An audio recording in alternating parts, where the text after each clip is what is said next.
kita perlu paham dulu yang dimaksud super blok itu apa. Jadi karena super blok itu dalam pengertian arsitektur tata ruang adalah penataan ruang. Artinya dalam ruangan itu bisa aja ada industri, ada pendidikan, ada perumahan, ada bisnis dan segala macam.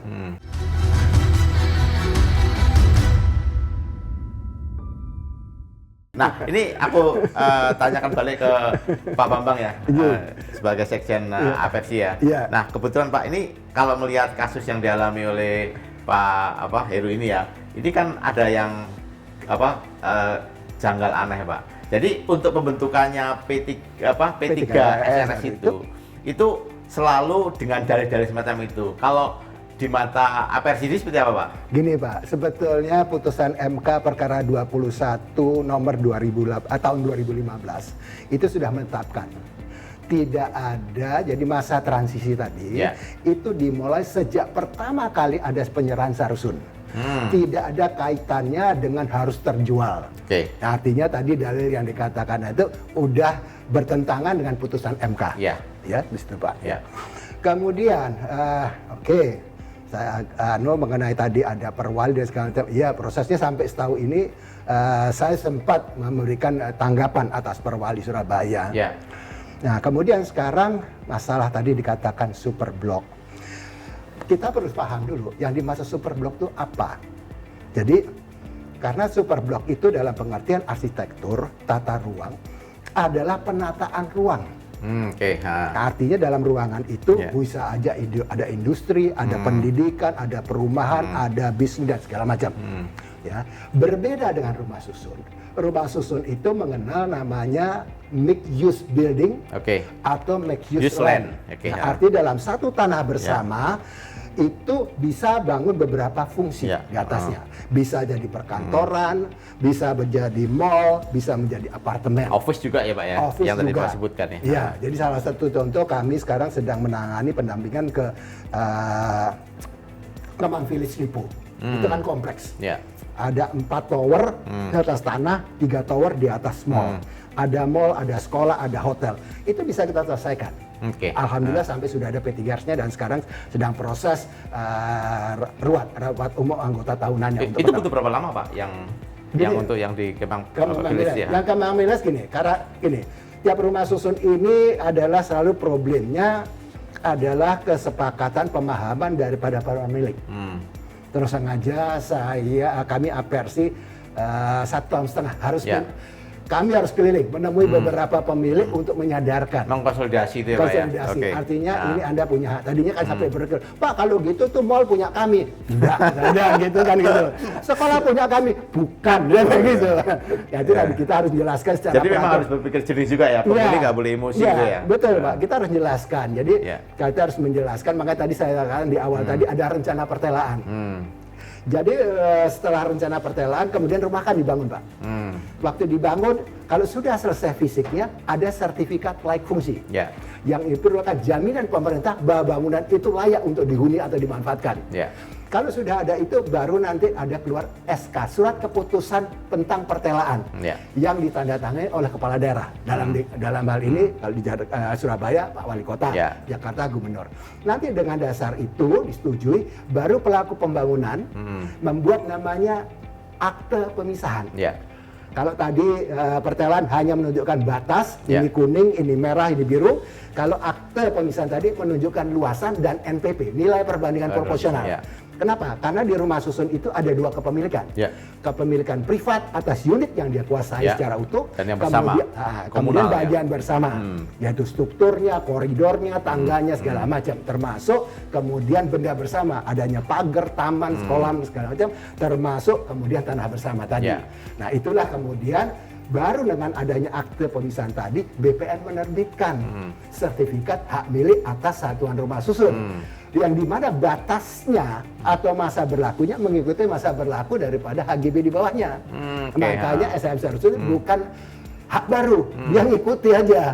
Di dalam HGB-nya berakhirnya nanti 2035, ya ini ngikut 2035 seperti itu Pak. Gitu, itu masalahnya.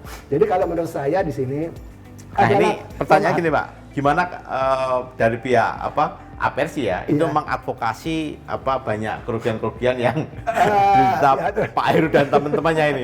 Seperti jadi apa?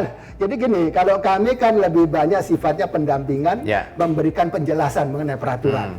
Makanya kami bukan lawyer, Pak. Oke. Kita bukan lawyer, kita adalah praktisi profesional yang mencoba menjelaskan. Makanya kami selalu duduk di tengah, acuan kami ada peraturan.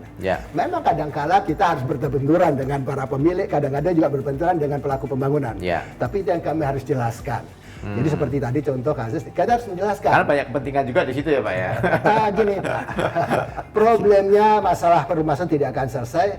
Ada kepentingan beberapa, tadi kepentingan pelaku pembangunan, ada kepentingan beberapa kelompok juga di dalam penghuninya sendiri. Jadi ini satu problemnya gini. Uang yang beredar sangat besar Pak, itu tadi Pak Heru sudah katakan. Nah, nih kesempatan nih Pak Heru, mumpung Pak Bambang ada di studio Gatra nih, mungkin mau ada pertanyaan sedikit yang mengganjal Pak. Apa coba silakan. Pak Bambang, apakah saya sebagai penghuni boleh nggak saya meminta SLF, sertifikat layak fungsi dan pertelaan? Gini, SLF itu diatur dalam peraturan menterinya, itu harus diumumkan di lobby dan segala macam labelnya. Ya, itu yang saya tahu. Sampai hari ini nggak ada yang melakukan, disembunyikan. Betul Pak. Ya. Ini terkait sama transparansi itu ya Pak ya? Betul. Jadi gini, dalam ketentuan peraturan menterinya mengenai SLF, itu diwajibkan dalam bagian akhir disediakan label yang harus dipasang di lobby. Supaya setiap penghuni ataupun tahu persis, oh bangunan ini aman. Layak dihuni. Itu Pak sebetulnya. Kan SLF tadi menyatakan jaminan pemerintah. Nah, tapi sayangnya saya nggak tahu kenapa pelaku pembangunan menyembunyikan hal tersebut. Iya. Ini padahal soal layak huninya ya Pak ya? Betul. Soal layak huni ya? Jangan-jangan nggak layak Pak? Nggak, memang dalam... Tapi memang Pak, entar dulu Pak, untuk terbitnya sertifikat layak huni itu memang harus ada pihak, kayak misalnya ya, kayak PUPR atau menunjuk lembaga independen kayak KAN atau Sukovindo atau apa untuk... Ya, jadi dalam hal ini kan rumah susun ini kan kewenangannya diserahkan kepada pemerintah daerah. Oke. Jadi kalau PUPR itu kan hanya sebagai payung nasionalnya. Tapi dalam implementasi karena izin mendirikan bangunan kan yang keluarnya pemerintah daerah. Yang mengeluarkan sertifikat lalu siapa Pak? Juga pemerintah daerah. Oke. Jadi gitu. Cuma ini sekarang jadi saya beberapa... Ini pertanyaan jadi rumit Pak. Ini jangan-jangan pemerintah daerah juga nggak teredukasi atau tidak tersosialisasi karena terkait gini, ini Pak. Gini, artinya dalam kebenaran ini saya terus saja. Kami sebagai FPRC ya kami urusan Jakarta, urusan di Bogor, di Kota Tangerang, di Kabupaten Tangerang. Saya juga barusan pulang dari Bandung segala macam. Jadi yang jauh-jauh Surabaya nggak diurus sih kayaknya. Maaf Pak pertanyaannya. Belum tahu nanti kalau diundang lagi. Jadi ini yang seputar ibu kota ya. Oh sekarang udah nggak ibu kota ya. Yang di DKI sama yang di Jawa Barat saja sangat kompleks ya Pak ya. Betul. Jadi gini, memang kadang-kadang gini. Mohon maaf saya kemarin juga berkawan. Kadang-kadang mereka sendiri, mohon maaf, teman-teman ASN ini mereka kan pejabat karier Pak. Apakah akan berkutak di situ sampai menjelimet ngapal? Itulah makanya dalam proses penerbitan SF dibutuhkan tenaga ahli. Makanya ada tenaga ahlinya Pak, konsultan yang ditunjuk dan kemudian konsultan itu ya. Itulah kemudian mengenai penilaian, kan seperti itu. Jadi nggak bisa misalnya pelaku pembangunan menyatakan tidak, dia harus pemerintah daerah akan menunjuk konsultan untuk menilai. Ya semacam vendor yang dia memberikan sertifikat kewenangan atau SK yang dia untuk punya kompetensi untuk itu ya. Jadi artinya biasanya ahli bangunan, mau dari sipilnya, ME-nya dan segala macam. Struktur kelistrikan dan sebagainya Pak ya. Jadi kalau sipilnya tadi kan strukturnya Pak, ME-nya mechanical, electricalnya sampai segala macam. Karena di bawahnya SLF Pak, bawahnya ada SLO Pak, sertifikat layak operasi. Nanti masuk kepada gensetnya, masih bagus nggak instalasi listriknya. Hal teknisnya ya Pak ya? Iya, hal teknis sampai seperti itu. Nah ini Pak, ini seru Pak, Bapak udah banyak memberi edukasi kepada pemirsa Gatra TV. Tapi yang saya lihat berkas ini ada akan tanya balik lagi ke Pak Heru Pak. Ini ada yang menarik. Jadi Bapak ketika memperjuangkan ini ya Pak Heru itu dengar-dengar sempat dikriminalisasi Pak. Jadi ini gimana Pak? Saya dapat itu di berkas ini ada kaki panjang, ada video terus di sektor Tegalsari ya Pak ya. Terus dibawa ke Polda terus sampai Mabes, itu ceritanya kayak apa Pak? Jadi saya pertama kali dikriminalisasi itu tanggal 18 Agustus 2022. Yang lucu lagi yang kriminalisasi saya adalah vendor, bukan Bukan pelaku pembangunannya, itu colliers. Ya. Jadi saya disomasi oleh colliers yang notabene adalah konsultan, bukan pengelola, konsultan. Konsultan mensomasi pembayar konsultan. Nah, lucu ini. Jadi dan dia memarahi ladang ya Pak ya. Ladang pendapatan Pak. Nah, itu dia. Itu yang pertama Pak. Jadi saya sudah tidak abaikan itu. Kemudian yang kedua, itu saya dikriminalisasi karena dianggap saya menganiaya. Oke. Tetapi tidak terbukti. Nah ini kisahnya gimana Pak kok? Saya lihat ada kaki kayak kita di rapat redaksi melihat, ini kakinya kok nggak wajar nih. Memang panjang. Nah itu seperti apa Pak kisahnya itu? Jadi, kapan, di mana, terus? Jadi waktu itu saya kerja di Pakuan Tower, saya dipanggil sama teman-teman. Masalah mengenai parkiran. Saya bilang CCTV-nya bagaimana ini? Nah saya dipanggilkan pembelian Pak si Yakob. Saya tanya, apakah Anda punya CCTV? Oh sudah Pak, sudah beli Pak. Nah, sebagai orang Surabaya Pak. Waktu itu sekedar diskusi gitu ya, untuk mengklirkan itu ya Pak ya? Orang Surabaya kan normal, anun. Gitu ya. Selesaikan itu. Itu gestur-gestur fisik biasa gitu Pak ya? Oh untungnya gestur saya nggak mengenai Pak. Coba saya pegang, saya sudah memukul itu Pak. Iya Pak. Jadi kaki saya dipanjangkan. Iya. Nah kemudian. Dan itu pun nggak kena Pak kalau saya lihat. Kena, Pak. Ya. Semuanya jarang kena dan tidak ada visum, tidak ada DVR. Jadi direncanakan sama mereka tanggal 5 Juni kejadiannya, dilaporkan tanggal 17 Juli. 1,5 bulan itu hilang. Jadi rentetannya semacam itu Pak ya? Iya, dilaporkan sampai 17. Kemudian karena saya sudah terintimidasi, saya bawa kasusnya ke Mabes. Oke, artinya Bapak waktu pemanggilan di di sektor Tegalsari itu Bapak juga datang itu? Berapa kali Pak? Saya datang 1 kali. Ada pendamping Bapak juga, pendamping hukum?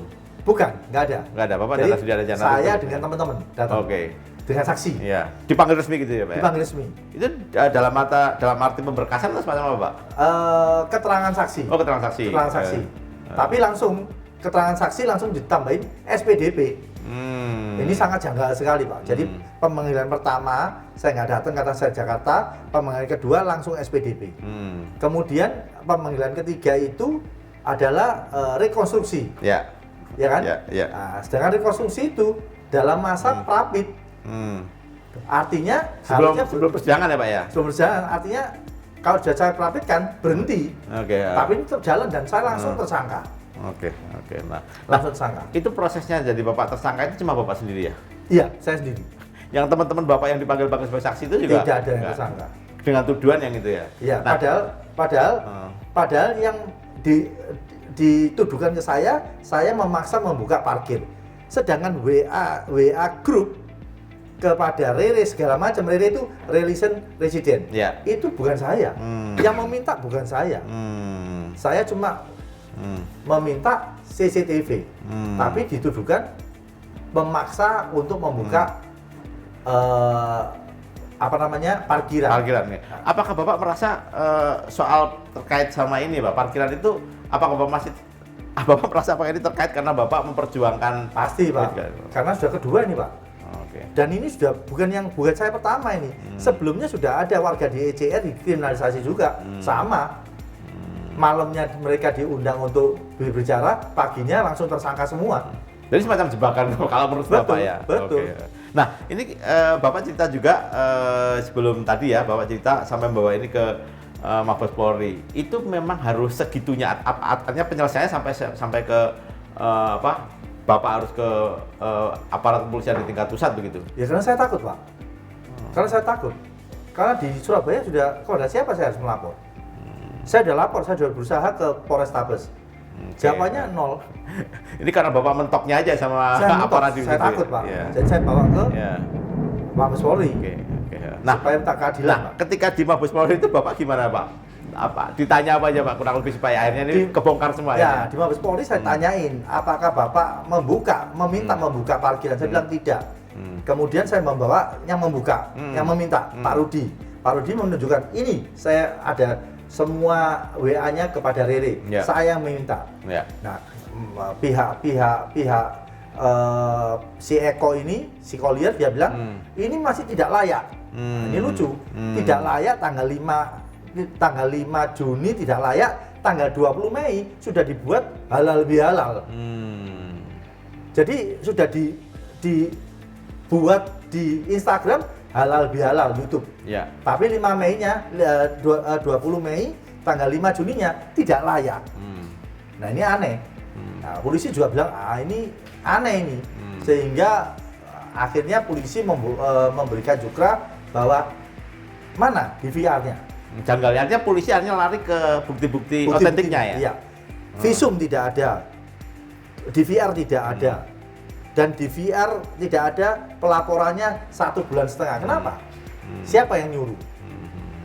Sampai akhirnya kaki panjang itu Bapak, apakah itu kan kayak kalau dari segi aspek digital forensik itu ada rekayasa digital itu Pak? Betul, betul Pak. Jadi kaki saya jadi 2 meter Pak. Nah, satu Pak, Bapak sebut bahwa ada tawaran untuk restoratif justice Pak ya? Betul. Itu tanggapan Bapak seperti apa Pak? Jadi pihak kepolisian bijaksana sebaiknya damai-damai aja. Nah, pihak kami sebagai bangsa Indonesia yang senang damai-damai aja, kita bilang bahwa mari sama-sama memaafkan lah pada hari yang bagus ini. Pada waktu itu kan Lebaran Pak. Ayo kita sama-sama. Ditolak Pak.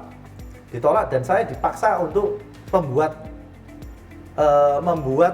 permintaan maaf dengan tulisan saya sendiri dan memberikan secara fisik sendiri.